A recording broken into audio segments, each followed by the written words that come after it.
Perché à 1400 mètres dans la région de Kalamoun en Syrie, Maaloula est un village qui était de 3000 habitants et qui est aujourd'hui avec une population 3 fois moins nombreuse. Ce village est peuplé principalement de chrétiens grecs melkites, des catholiques, dont le père curé et le père Toufik Eid, que j'ai le plaisir de recevoir aujourd'hui.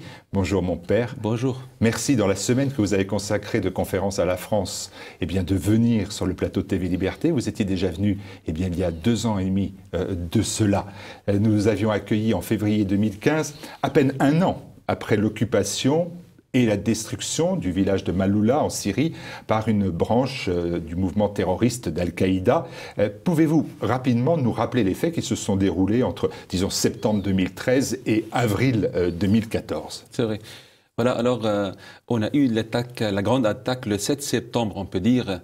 7 septembre, c'est une date qu'on doit toujours retenir parce que c'est la date de la prière du pape François pour la paix en Syrie et c'était la date de la décision de bombarder la Syrie en fait, ce qui n'est pas arrivé en fait grâce à Dieu et grâce aux prières des chrétiens dans le monde que c'était pas avéré. Et alors le 7 septembre, les terroristes ont attaqué Maaloula et nous avons eu nous avons été déportés de Maaloula à Damas et ailleurs et nous sommes restés jusqu'à avril 2014. Et depuis alors, nous rentrons et nous reprenons la vie en fait à Maaloula. Au début, c'était une ville fantôme en fait, qui poussait à désespérer en fait. Mais grâce à Dieu, on a repris la vie, on a repris la restauration des maisons, on a repris en fait, disons aussi la vie économique, la vie agricole et aussi la vie spirituelle et disons, on a restauré les églises, on a restauré les monastères. Et voilà, après 3 ans et demi, on peut dire, de la libération, on reprend la vie à Maaloula. Alors, Maaloula, c'est donc un lieu de passage entre Damas et Alep. C'est, je crois, une 60aine de kilomètres de Damas. C'est vrai, c'est vrai. Et donc, la population avait, on l'a compris, fui. On a dit en France qu'il n'y avait pas eu de victimes. Un article de Libération, par exemple, avait mis l'hypothèse qu'il n'y avait pas de victimes. On a payé, en fait, un coût. On a payé un coût, on a eu 3 martyrs, en fait, juste le 7 septembre. Puis 2 autres ont été fusillés après et 6 ont été enlevés en fait. En fait, cette année, avril dernier, on a eu les funérailles de 5 de ces 6 qui étaient enlevés après les avoir retrouvés à la frontière entre le Liban et la Syrie. Et il y a un 6e qui reste toujours avec un destin inconnu en fait. Vous voyez, voilà. Et parmi ces victimes, il y avait votre sacristain? Mon sacristain, vous voyez, qui n'a jamais connu en fait une arme dans sa vie. Il a été tué et voilà, pour nous, c'est un martyr qui intercède pour nous aujourd'hui. Alors, vous avez déclaré que si tout est possible, la reconstruction humaine est finalement la plus difficile. Comment peut-on faire cette reconstruction alors que vous étiez dans un village de dialogue entre les chrétiens et les musulmans, et que ce dialogue s'est effondré, des musulmans sunnites qui vivaient avec vous, en paix, au milieu de vous, ont accueilli les terroristes islamistes comme des libérateurs. Comment on peut se retrouver avec un climat de confiance et de sérénité à nouveau? C'est un défi vraiment. Même les paroissiens ont, disons, difficulté à pardonner. Vous voyez, autant que curé, en fait, je fais mon devoir de guider mon peuple, de guider ma paroisse, disons, à vivre bien la foi chrétienne. Et un point très très important de la foi chrétienne, c'est pardonner. C'est pardonner. Et c'est ce que j'essaie de faire en fait avec mes paroissiens. Pardonner, ça ne veut pas dire, disons, délaisser notre droit. Non, pardonner, c'est être guéri de la haine et de la rancune en fait. C'est que Saint Paul dit aussi dans l'épître aux Romains, disons, ne traitez pas le mal avec le mal, mais envisagez le mal avec le bien, en fait. Et c'est ce qu'on doit faire. Si nous ne pouvons pas pardonner, et si nous n'arrivons pas à pardonner, nous serons comme les terroristes aussi. Nous aurons la haine dans notre cœur et nous aurons la rancune dans notre cœur. Alors, pardonner, c'est, disons, primordial dans la foi chrétienne. Mais ça prend un peu de temps, aucun problème. aucun problème. On doit aussi accompagner, disons, notre peuple et nos paroissiens afin qu'ils arrivent un jour, et je suis sûr, c'est notre foi, c'est notre nature de chrétien de pardonner. Après le pardon, en fait, ce qui est une chose en fait, qui touche le cœur de la personne humaine, mais il y a la réconciliation. La réconciliation, c'est une autre chose qui se base sur deux éléments.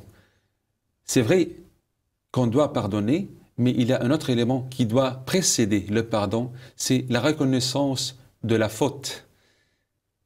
Et voilà alors, nos voisins doivent reconnaître leur faute sincèrement afin que nous puissions en fait reprendre la vie ensemble. Voilà, c'est juste. Vous m'avez dit l'hiver, maintenant il y a à peu près 800 habitants, un 1500 à 2000 l'été.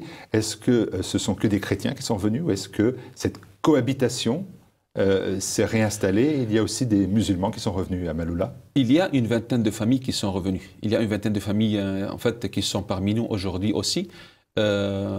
Mais pas tout le monde sont rentrés en fait. Il y a une partie qui est restée avec les terroristes. Il y a une autre partie qui est en dehors de Maloula, mais à Damas, disons, ou bien autour de Maloula. Pour des raisons, disons, pour des raisons militaires, pour des raisons de sécurité, plus de sécurité, peut-être, disons, l'armée arabe syrienne prend ces mesures en fait pour ne pas maintenant, disons, permettre à quelques problèmes, disons, à Maloula. Peut-être à la fin de la guerre, on aura, disons, à résoudre ce problème, en fait, avec les voisins musulmans. Ça m'amène à vous poser la question que j'aurais dû vous poser dès le départ. Est-ce que la sécurité est assurée à Maloula? Est-ce que votre sécurité est assurée, la vôtre? Bien sûr, en fait, dès la libération, Maloula fut, disons, sécurisée. On peut dire ça. Et nous sommes après 3 ans et demi, en fait, aucun problème, malgré que, disons, il y a toujours la protection qui existe, voyez. Mais, disons, c'est sécurisé. Et surtout, après maintenant, avoir libéré toute la région de la frontière entre le Liban et la Syrie, c'est totalement purifié en fait de l'existence des terroristes. Alors, la reconstruction humaine, on vient d'en parler, elle passe aussi bien sûr par la reconstruction physique du village. J'ai par exemple le témoignage de Vincent, c'était un étudiant de 23 ans qui avait, avec l'association SOS Chrétien d'Orient, qui fait toujours un énorme travail sur place, a participé cet automne à la reconstruction d'une maison. Et je vous invite à écouter son témoignage. Voilà. Vincent, vous avez 23 ans et vous êtes revenu fin septembre d'un voyage d'1 mois en Syrie où vous avez participé bénévolement à la reconstruction du village de Maloula avec l'association SOS Chrétien d'Orient. Quelles sont les raisons de votre engagement? Alors, les raisons de mon engagement, dans un premier temps, il y a une nécessité humaine. On sait que les chrétiens là-bas sont persécutés. À Maloula, ils ont été persécutés parce que la ville a été libérée. Mais donc voilà, c'est d'un point de vue humain, premièrement. Et après, il y a aussi un côté spirituel, parce que voilà, en tant que chrétien, je suis particulièrement touché que ma communauté ait eu à subir ces massacres. Et donc du coup, j'ai voulu partir là-bas pour les aider concrètement. Quelle a été votre mission sur place et les conditions dans lesquelles vous l'avez effectuée? Donc sur place, ma mission principale était en fait de reconstruire une maison, la maison de Lawan Dios, qui est un volontaire syrien pour SOS Chrétien d'Orient. Et après, il y a eu, donc c'était la mission principale. On avait par exemple un âne, on devait déplacer des pierres, des gravats. Mais après, par la suite, en fait, on a fait de multiples tâches. Notamment, on a aidé pour l'agriculture. On a fait les vendanges. J'ai aidé un jeune rabbia à déplacer les troupeaux de moutons et de brebis. Après, c'était vraiment très large. Est-ce que la vie dans le village de Maloula a repris son rythme normal? Alors, à Maloula, moi j'ai été un moment très particulier, c'était au mois de septembre. Donc, c'était le moment des fêtes. Donc, c'est un moment où il y a vraiment beaucoup de monde parce que les familles qui sont originaires de Maloula, parfois, sont restées à Damas ou viennent du Liban. Et donc, du coup, tout le monde se regroupe ce mois-ci parce qu'il y a la fête de la Croix, qui est une fête très importante là-bas, et de multiples fêtes, notamment la kermesse des deux églises qui sont présentes là-bas, donc les Grecs orthodoxes et les Grecs catholiques. Donc oui, la vie c'est sûr, le terrain est sûr. Et donc, je dirais que la vie a repris. Il y a des commerces, des épiceries, des marchands de sandwich et de multiples boutiques. Donc, oui, la vie a repris. Pour Vincent, on le voit bien, transporter des sacs de ciment, c'était un peu remettre de la vie dans le village. Est-ce qu'il y a de la vie dans le village aujourd'hui? Qu'est-ce qu'il y a? Est-ce qu'il y a des fêtes? Est-ce que l'on revit? En fait, quelquefois, ça m'arrive, disons, de regarder des reportages faits sur Maaloula durant cette période. En fait, quand je vois les enfants avec un sourire, en fait, sur le visage, ça me donne même à moi, en fait, une force et un espoir. Même si pour moi, en fait, je travaille avec les gens et on essaie de faire tout, en fait, mais quelquefois, c'est un moment de méditer, en fait, la force de la vie sur les faces, surtout des enfants à Maaloula. Et ça donne de force. Alors c'est aussi, Maaloula, un patrimoine qui était patrimonial, culturel pour le monde entier d'ailleurs. Et quelle est la situation? Il y a eu un massacre archéologique, hein, je pense au pillage du monastère Saint-Serge, un des plus vieux édifices chrétiens du monde, et puis aussi la profanation du couvent Sainte-Thècle. Par exemple, en 2003, je crois, enfin, dans ces eaux-là, l'Institut du monde arabe avait présenté à Paris les icônes du monastère Saint-Serge. Qu'est-ce qu'elles sont devenues, ces icônes? Est-ce qu'elles sont protégées? Est-ce qu'elles sont... Les icônes sont toujours volées. Sont toujours volées, en fait. Moi, je suis disons, content que ces icônes étaient volées. Plus parce que si elles restaient en fait au couvent, peut-être elles auront été brûlées, ou incendiées ou bien, disons, cassées. Comme c'était volé, alors il y a quelqu'un qui détient ces icônes chez lui pour les vendre un jour. Alors, est-ce qu'on a une piste sur les voleurs? On sait sur des terroristes, ce sont avant l'arrivée des terroristes? Non, on ne sait rien. On a eu des photos, on a eu des images en fait sur un portable d'un des terroristes en fait qui a fait des photos de ces icônes avec une cloche qui appartient aussi à l'église Saint-Lawandios en fait. Alors elles sont dans une chambre quelque part, je ne sais pas où, mais depuis longtemps on ne sait rien de ces icônes. J'espère qu'un jour en fait elles vont réapparaître, disons. Certains ont parlé de volonté d'extermination culturelle de la part des terroristes. Ce qui est certain, c'est qu'on a voulu détruire le village pour des raisons idéologiques, parce qu'il était chrétien. C'est vrai. On a beaucoup de destruction des églises, disons, et pas seulement à Saint-Serge et Bacchus et à Sainte-Thècle, aussi les autres sentières églises. Ma paroisse, par exemple, Saint-Georges, disons, a été détruite, incendiée. On a repris maintenant, on a bien restauré l'église paroissiale. Aussi, Sainte-Thècle, disons, a été restaurée pour le moment. Disons, la grande part du couvent a été restaurée. Saint-Serge et Bacchus aussi s'est restauré. Et alors, on attend vraiment le retour de ces icônes de Saint-Serge et Saint-Bacchus. Alors, vous avez refusé de partir. Vous êtes resté pour aider ceux qui restaient. Quelle est votre action? Premièrement, est-ce que vous êtes tout seul? Il y a aussi des Grecs orthodoxes. Est-ce qu'il y a des prêtres orthodoxes qui sont à vos côtés? Est-ce que vous êtes tout seul? Bien sûr, en fait, non. En fait, j'ai un autre prêtre, disons, curé de la paroisse orthodoxe, et nous avons été toujours ensemble, soit dans la déportation, soit aussi dans la rentrée. Voyez, et nous avions été toujours avec nos paroissiens ensemble. Et nous œuvrons toujours ensemble, en fait, soit dans la restauration, soit dans les responsabilités, même civiles, en fait, quelquefois, à prendre des décisions ensemble. Nous sommes toujours ensemble. Vous voyez, c'est dur, mais grâce à Dieu, pas moi seulement, mais aussi le prêtre orthodoxe a été toujours aussi avec sa paroisse, et nous étions toujours ensemble. Est-ce que la vie du curé de paroisse de Maaloula, c'est pas celle du curé de la paroisse d'Auteuil à Paris? Comment est le quotidien d'un prêtre à Maaloula aujourd'hui? Est-ce que vous avez déjà une paroisse avec beaucoup de monde? Est-ce que vous avez des messes avec du monde? Comment vivez-vous tout cela? Est-ce que vous êtes au cœur de la cité? En fait, on est retourné aux activités, disons, classiques d'un curé. Le catéchisme a repris, en fait, les messes, a repris, disons, à donner la communion aussi aux âgés dans les maisons, les visites aussi des maisons. Mais à côté de ces choses, il y a aussi un grand travail, disons, matériel.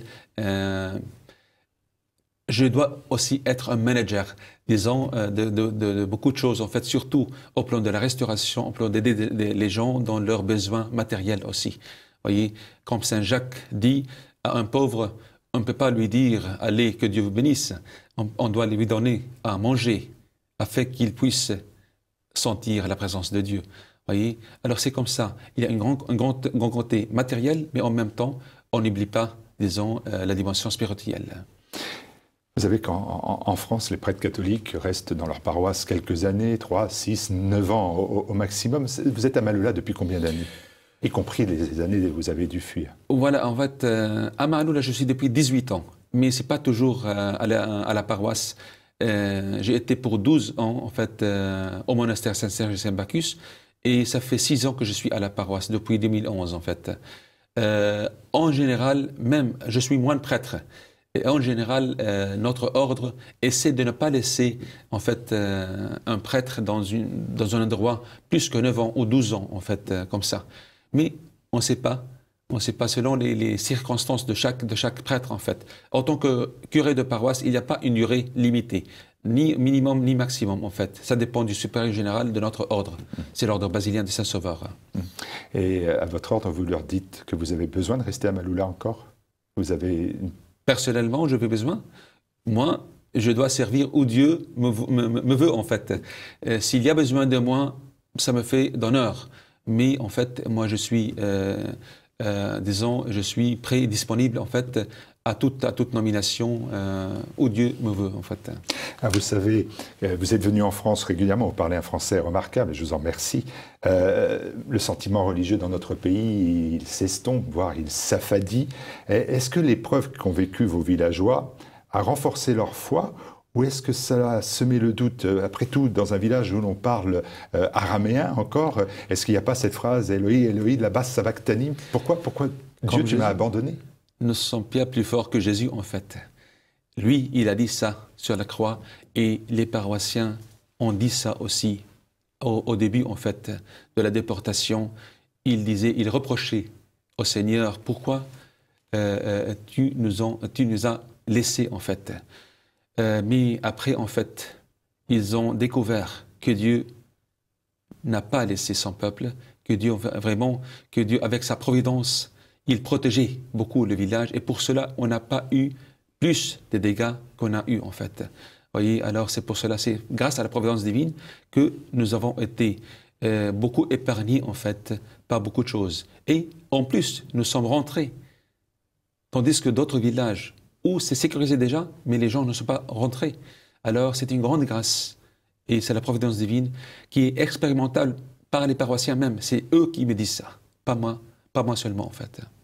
Le 14 septembre, à Maloula, c'est la fête de l'exaltation de la Sainte Croix. Alors là aussi, j'ai vu des témoignages. On remercie Dieu du don de son Fils. Alors je crois qu'il y a des grandes croix qui sont dressées, 3 peut-être. À la fête de la Sainte Croix, chaque maison met une croix lumineuse, en fait, dans une période entre la fête de la Vierge Marie le 8 septembre et la fête de Saint-Serge et Saint-Bacchus. Parce que dans cette période se déroulent les 3 grandes fêtes de Maloula. La plus grande, c'est la fête de l'exaltation de la croix, le 14 septembre. Puis il y a la deuxième, c'est la fête de la Sainte Thècle, le 24 septembre. Et la dernière fête grande à Maloula, c'est la fête de Saint-Serge et Saint-Bacchus. Entre cette période, alors toutes les maisons portent des croix lumineuses partout, en fait, à Maloula. Et la grande veille, en fait, la grande fête, c'est la veille, le 13 soir, en fait, de la fête de la croix, où il y a beaucoup de gens qui viennent à Maloula pour passer cette nuit, en fait, avec des feux sur les montagnes, et disons, des feux d'artifice et des feux, disons, faits on dit par des troncs d'arbres qui donnent de feu. Et on jette ces troncs d'arbres en bas. En fait, on a un festival à cette nuit-là, le 13 septembre, en fait. C'est un grand feu en haut de la montagne. C'est un grand feu purificateur, un peu. Purificateur, disons, de point de vue, disons, du point de vue comment dire, on a des pneus qui se brûlent en fait ce jour-là. Et du point de vue écologique, ce n'est pas très bon, mais c'est une nuit seulement en fait, où on a besoin des pneus aujourd'hui avec cette technologie pour avoir plus de feu en fait. Et alors, mais c'est toujours la fête de la croix. Ça rappelle en fait la croix qui était trouvée par Sainte Hélène à Jérusalem, et pour donner la nouvelle en fait à Constantinople, on a fait des feux sur la montagne. Et la tradition dit que les montagnes de Maaloula étaient un point de ces feux, en fait, pour passer la nouvelle à Constantinople. Pour juger de l'importance de Maaloula, le président syrien s'était rendu à Maaloula libéré. Est-ce qu'aujourd'hui, au-delà de cet acte symbolique, le pouvoir, les autorités publiques protègent, ont un œil sur Maaloula? Est-ce qu'on y a retrouvé l'électricité? Est-ce que l'électricité, c'est 24 heures sur 24? Est-ce qu'il y a de l'eau? Est-ce qu'il ne faut pas aller seulement au puits pour aller chercher de l'eau? Est-ce que la vie est revenue? En fait, le gouvernement a tout de suite repris en fait à s'occuper de l'infrastructure en fait à Maaloula. Tout de suite, soit l'électricité, soit l'eau, soit les téléphones, soit l'internet, disons ça, les égouts aussi. Alors tout ce qui était en fait dépendu en fait, du gouvernement, c'était tout de suite fait. À propos de l'électricité, c'était comme ailleurs en fait partout en Syrie, mais maintenant il y a à peu près 2 mois, on a totalement 24 sur 24 le courant électrique. C'est partout en fait en Syrie. C'est grâce à la libération de grande partie de la Syrie aujourd'hui, surtout les champs de gaz en fait. Vous voyez? Et l'eau? Alors, et l'eau? Et l'eau, oui, bien sûr, aucun problème. En fait, tout est en fait, tout existe aujourd'hui à Maaloula. En plus, pas seulement ces choses, mais on a tenu à ouvrir les écoles tout de suite aussi après la libération, et le gouvernement était totalement disponible à ça en fait. Allez, un dernier mot, parce qu'il nous reste 1 minute. Vous êtes venu en France, notamment avec l'aide des associations que j'ai évoquées, SOS Chrétien d'Orient. En France, vous êtes venu pour témoigner, bien sûr, et vous êtes venu dire quoi aux Français? Qu'est-ce que vous avez à leur dire? Vous les voyez, vous les rencontrez en Paras, vous voyez bien que ce sont des catholiques qui vivent plus dans le confort, même si beaucoup souffrent de précarité, mais néanmoins, par rapport à ce qu'ont vécu les chrétiens de Maaloula, c'est bien évidemment bien différent. Et qu'est-ce que vous leur souhaitez? Qu'est-ce que vous voulez leur dire? Je dirais aux Français, premièrement, merci. Merci pour, disons, leur sollicitude envers nous, surtout à travers les associations en fait qui nous aident. Et je suis invité par le SOS Chrétien d'Orient qui travaille chez nous toujours à Maaloula. Et alors, à côté, je dirais aussi aux Français, peut-être vous serez dans un défi plus grand que notre défi. C'est le défi, disons, de l'athéisme et de notre côté de laïcisme aussi en France. Et j'inviterai chaque Français de bonne volonté, de bonne foi, et surtout les catholiques et les catholiques engagés dans leur foi, de s'engager de plus dans la politique. Pourquoi? Parce qu'en fait, on ne doit pas désespérer. On doit être plus engagé dans la vie publique parce qu'on ne peut pas dire pourquoi la politique est mauvaise et nous fouillons cette politique. Nous ne sommes pas engagés.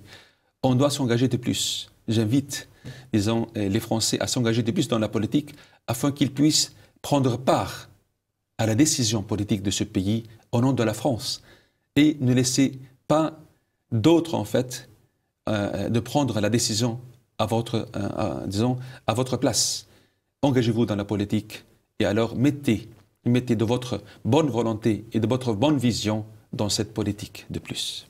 Allez, dernière question. Le réalisateur va me le reprocher parce que j'ai dépassé le temps. Mais je suis sûr que tout le monde se pose la question, donc je vais la poser. Elle est toute simple. C'est comment un prêtre syrien, à Maaloula, parle aussi bien le français? Donc il y a une explication qu'il faut nous donner. Personnellement, je suis libanais en fait. Je suis libanais, alors c'est à l'école que j'ai appris ça. Mais je sers à Maaloula parce que je suis nommé là-bas. Ouais. Voilà. En tout cas, merci pour cet excellent français. Merci pour votre présence et merci pour tout ce que vous faites. Merci à vous. Pour les chrétiens à Maaloula. Merci.